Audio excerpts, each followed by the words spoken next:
开基药房奖当年回馈乡里热心公益，过去曾经坐厝捐赠过救护车、消防车，还有火灾警报器等等。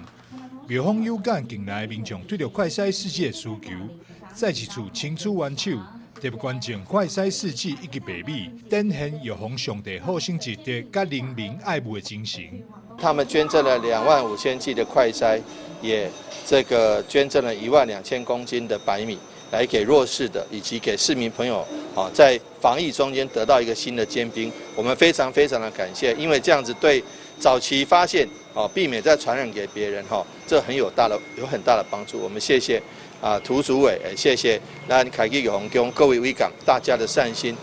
主委涂大松嘛表示，开基药房奖每当拢会办理药房上帝圣诞庆典，受到疫情影响，今年的庆典有缩小规模举办，并依照往例发米关怀弱势。因应疫情升温以及政府的居家政策，今年决定加码捐赠25000剂快筛试剂，予台南市政府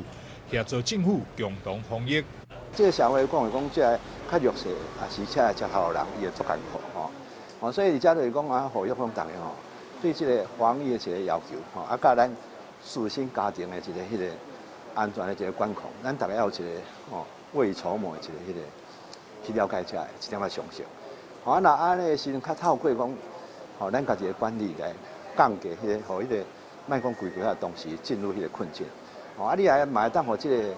规个咱台南市也好，咱全国也好，这个疫情较缓慢的一个延伸出，咱的医疗院所、病医诊所拢有法度用。市政单位嘛会当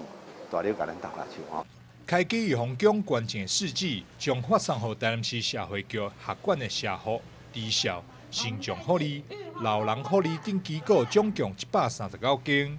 庙方响应市府政策，透过公私协力的合作，共同照顾弱势族群。台南新闻张硕维采访报道。